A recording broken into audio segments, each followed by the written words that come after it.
Hello everyone, ICT virtual classes में मैं योगेश केमनी आपका स्वागत करता हूं। तो हम पढ़ रहे हैं फिजिक्स, और फिजिक्स में बेसिकली वर्क एनर्जी ग्रेविटेशन पे हम बात कर रहे थे। तो ग्रेविटी चैप्टर का हम बात कर रहे थे रिलेशन बिटवीन छोटा जी और बड़ा जी पर हम चर्चा करेंगे, यानी कि रिलेशन बिटवीन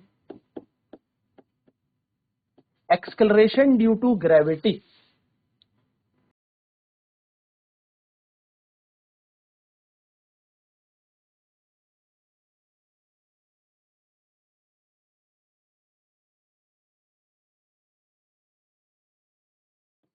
जिसको हम स्मॉल जी कहते हैं एंड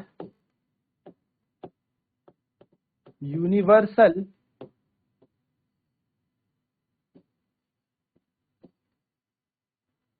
ग्रेविटेशनल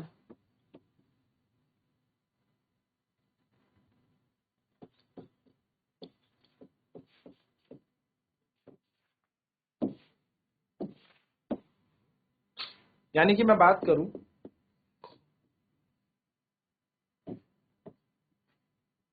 गुरुत्वीय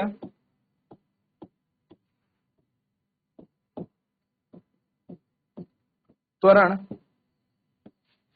और सार्वभौमिक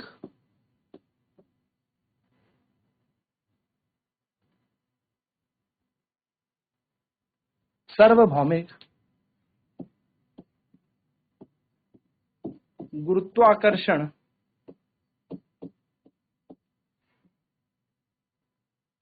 नियतांक या स्थिरांक, जिसको हम कैपिटल जी बोलते हैं, में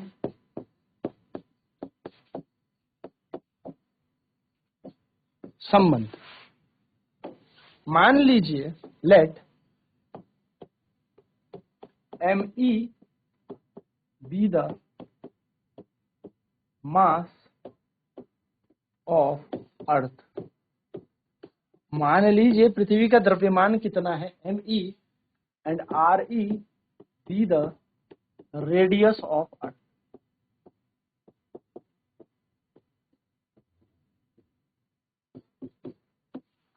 रेडियस ऑफ द अर्थ यानी कि माना me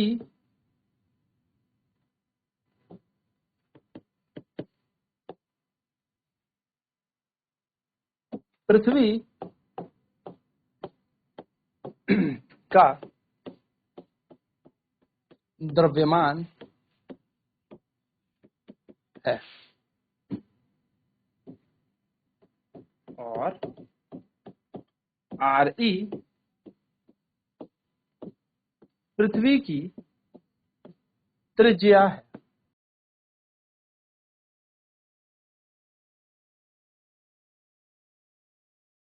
अब हम इसको डायग्रामेटिक फॉर्म में देख लेते हैं। तो ये मान लो एक अर्थ है जिसका सेंटर O है और यहां तक रेडियस है RE, और इसका मास सेंटर पे हम जैसे कंसेंट्रेटेड समझ रहे हैं, तो ME इसका मास है, ME क्या है, इसका द्रव्यमान है।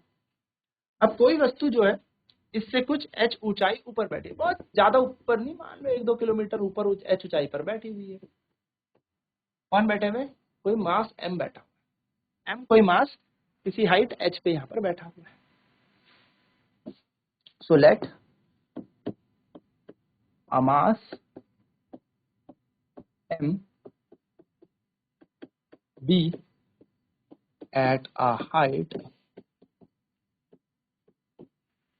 h above earth surface। माना m द्रव्यमान पृथ्वी की सतह से h ऊंचाई पर है। तो इसको अर्थ क्या कर रही होगी, अपने तरफ ग्रेविटी फोर्स से खींच रही होगी, ग्रेविटी फोर्स लग रहा होगा यानी इसका वेट लग रहा होगा। तो हम कह सकते हैं late r be the distance of mass from the center O। ठीक है, माना यह द्रव्यमान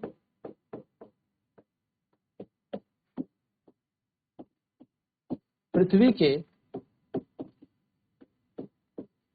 केंद्र से r दूरी पर है। अब आप एक बात खुद ही सोचिए,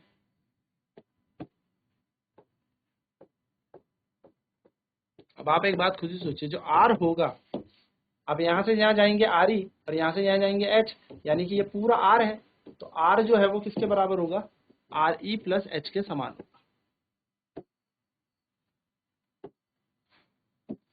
RE प्लस H के बराबर है R। ठीक,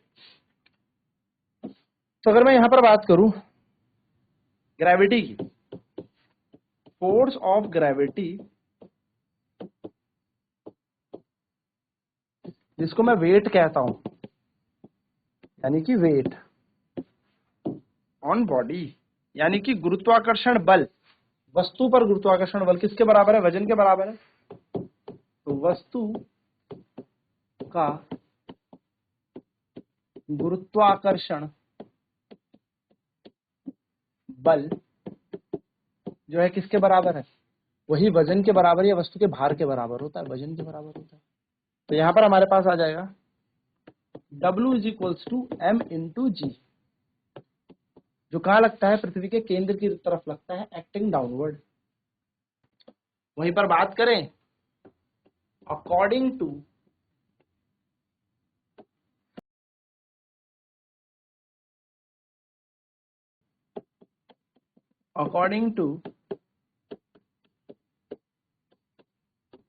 न्यूटन्स लॉ ऑफ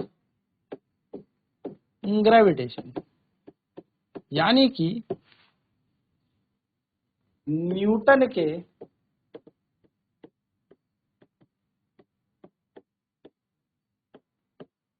गुरुत्वाकर्षण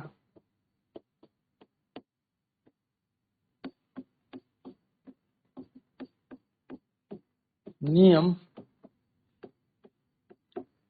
अनुसार क्या कहता है, F बराबर GMEM अपॉन R का स्क्वायर, ये न्यूटन्स का ग्रेविटेशनल लॉ। अब ये दोनों के दोनों फोर्स है तो सेम ही भैया, ये भी तो वेट ग्रेविटी ही है, ये भी ग्रेविटेशनल फोर्स है और ये भी ग्रेविटेशनल फोर्स है, यानी कि दोनों के दोनों हमारे गुरुत्वाकर्षण बल। अब यदि दोनों के दोनों गुरुत्वाकर्षण बल है तो गणित कहती है कि दोनों के दोनों फिर बराबर होने चाहिए, सेम होने चाहिए। बिल्कुल, अगर दोनों के दोनों ग्रेविटी है, यानी कि mg बराबर क्या हो जाएगा, GMEM अपॉन R का स्क्वायर। सिंपल, m से ये m कैंसिल हो जाएगा क्योंकि ये डिनोमिनेटर में जाएगा, देखो ये m नीचे जाएगा तो कैंसिल हो जाएगा, तो बचा g बराबर GME अपॉन R का स्क्वायर। अब अगर ये हाइट बहुत ज्यादा होती, ऊपर ऊपर ऊपर ऊपर कहीं पर होता बहुत, तो R की जगह हम क्या लिख देते हैं, RE प्लस H लिख देते हैं। Since R equal to RE plus H, तो G is equals to GME upon RE plus H का होल स्क्वायर। तो G is equal to GME upon RE plus H का होल स्क्वायर। ठीक है, and if height जो है बहुत छोटी हो रेडियस ऑफ अर्थ से, यानी कि ऊंचाई जो है पृथ्वी की त्रिज्या से बहुत बहुत बहुत छोटी हो, तो G इज इक्वल्स टू क्या बन जाएगा, GME अपॉन RE का स्क्वायर। ये हमारे पास रिलेशन होता है small g and capital G के बीच। This is the required relation, यही हमें संबंध चाहिए। हम कह सकते हैं relation between G and G। मैं इसको इस तरीके से याद कर रहा हूं, याद भी रखिएगा, relation between G and G, इसी तरीके से। ठीक है, acceleration due to gravity and universal gravitational constant, यानी कि छोटे जी और बड़े जी के बीच संबंध।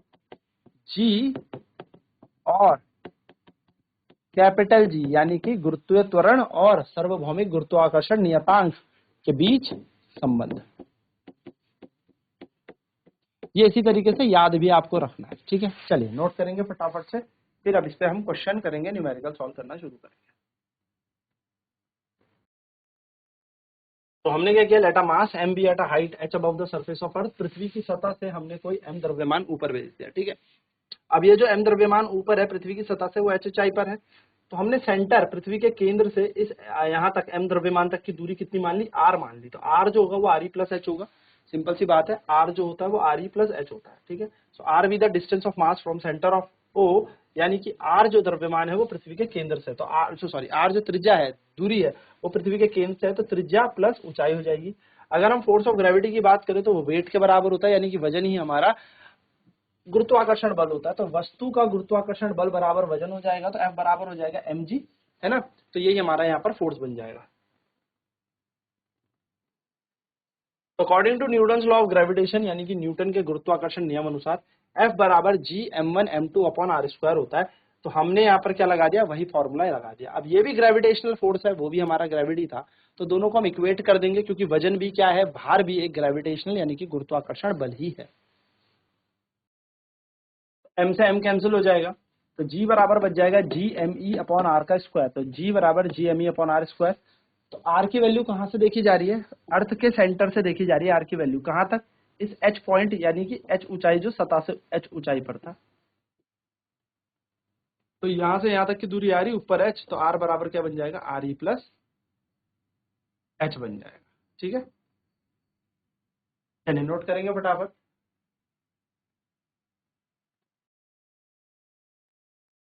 तो g बराबर G M E upon R E plus H का होल स्क्वायर हमारा यहाँ पर बन जाएगा। अब यहाँ पर आप देखेंगे कि h जो है वो बहुत छोटी हाइट है, आर ई बहुत बड़ी है, यानी कि जो हाइट हमारी है वो बहुत ज्यादा बहुत कम है, यानी कि हम पृथ्वी की सतह से बहुत कम ऊपर हैं, और केंद्र से आर ई बहुत ज्यादा है। यानी कि पृथ्वी की त्रिज्या तो वैसे भी 6400 किलोमीटर है ना, लमसम 6400 किलोमीटर है। तो ये 6400 किलोमीटर के अनुसार आप कितनी हाइट होंगे, 1 2 3 4 5 10 किलोमीटर 20 किलोमीटर ऊपर होंगे अर्थ के रेडियस से, फिर भी आप बहुत बहुत कम हाइट है। तो अर्थ की हाइट, मतलब उस हाइट को आपने नेग्लेक्ट कर दिया, अर्थ के रेडियस को रख दिया, तो आपका फॉर्मूला बन जाएगा जी बराबर G M E upon R E का स्क्वायर।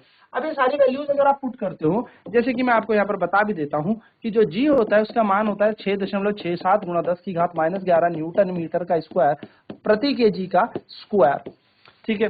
मास अर्थ का, यानी कि पृथ्वी का द्रव्यमान है 6 गुणा 10 की घात 24 किलो, इतनी भारी होती है अर्थ, ठीक है।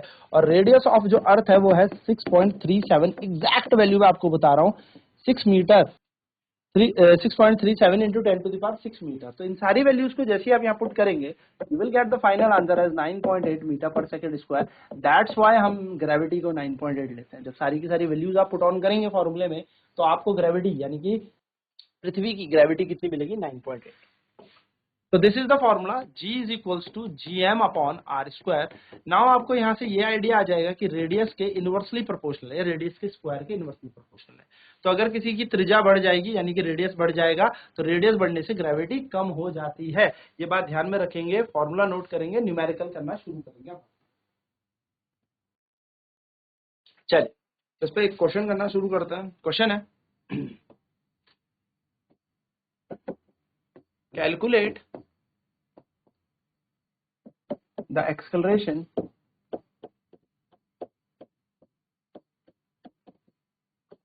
ड्यू टू ग्रेविटी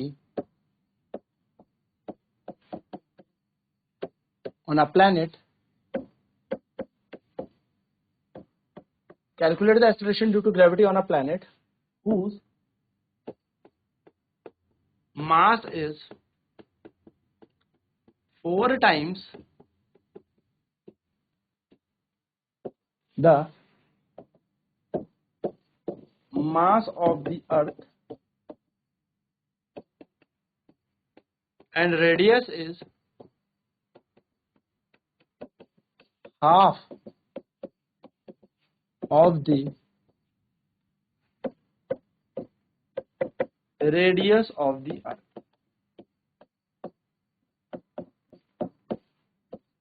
एक ऐसे ग्रह पर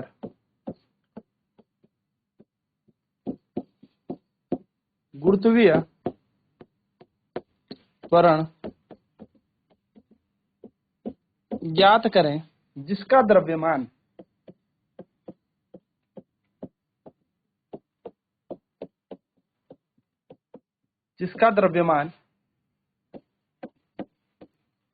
पृथ्वी के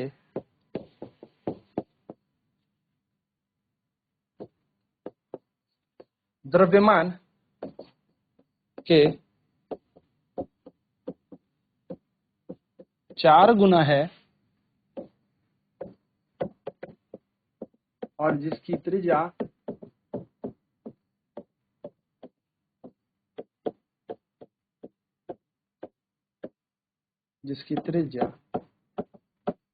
पृथ्वी की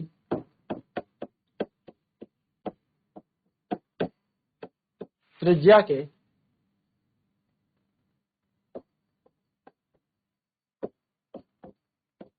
आधी है।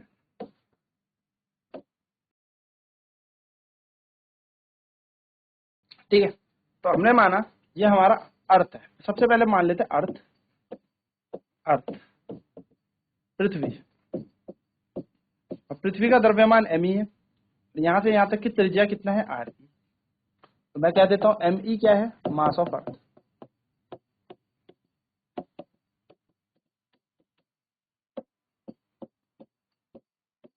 मास ऑफ अर्थ पृथ्वी का द्रव्यमान। re क्या है, रेडियस ऑफ अर्थ।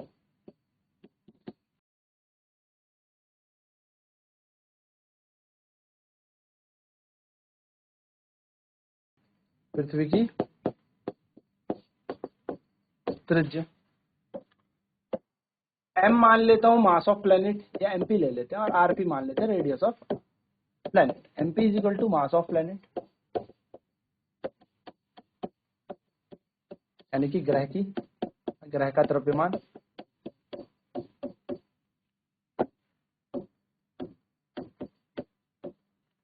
और rp है रेडियस ऑफ प्लेनेट।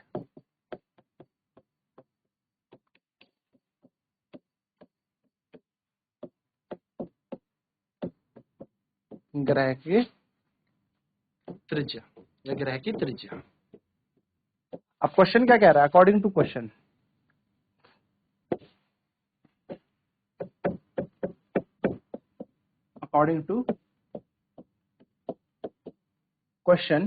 यानी कि प्रश्न के अनुसार। प्रश्न के अनुसार आप देखोगे तो मास ऑफ अर्थ जो भी है, सॉरी मास ऑफ प्लेनेट जो है वो है 4 गुना मास ऑफ अर्थ के, और रेडियस ऑफ प्लेनेट जो है वो है हाफ ऑफ रेडियस ऑफ अर्थ, है ना। पृथ्वी की त्रिज्या क्या है। अब मैं कहूं अगर जी ग्रेविटी है अर्थ सरफेस पे, यहां पे लिख लेते हैं जी, अगर ग्रेविटी है अर्थ सरफेस पे, ग्रेविटी ऑन अर्थ, पृथ्वी पर त्रिज्या।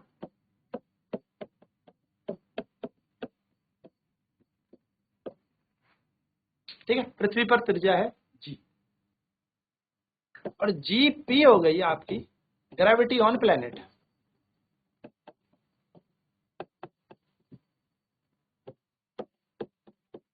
ग्रह में, सॉरी त्रिज्या बोल दिया मैंने यहाँ पे, गुरुत्वाकर्षण ना, पृथ्वी पर गुरुत्वाकर्षण।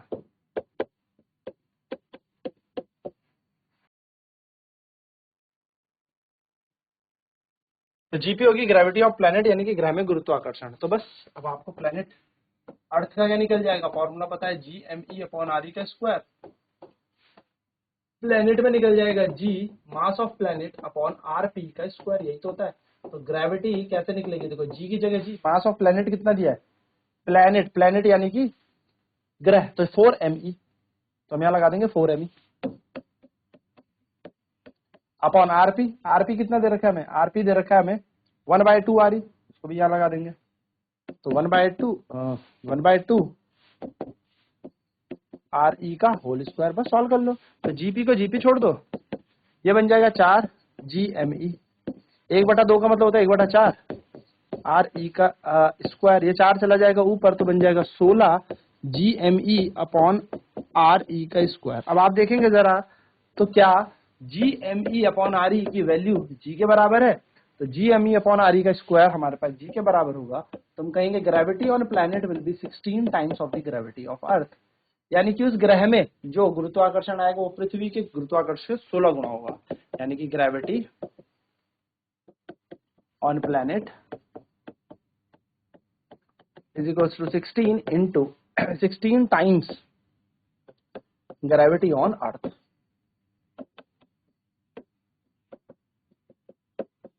यानी कि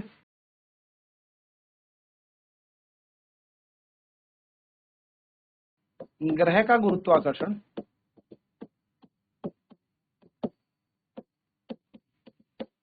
16 गुना होता है पृथ्वी के गुरुत्वाकर्षण। ऐसा परमानेंट नहीं है पर इस प्रश्न के अनुसार, ठीक है, ऐसा हमेशा नहीं होगा, पर यहाँ पर क्वेश्चन के हिसाब से दे रखा है। सो बस ये क्वेश्चन आपको याद रखना है, सिंपल सा ये तरीका, सिंपल मेथड से आप सॉल्व कर सकते हैं। तो ये बेसिक सी चीजें आप ध्यान में रखिएगा। अब नेक्स्ट क्लास में बात करेंगे इस पे और प्रश्न की। आज की क्लास में इतना ही। ICT वर्चुअल क्लासेस में जुड़ने के लिए धन्यवाद। आपका दिन शुभ हो।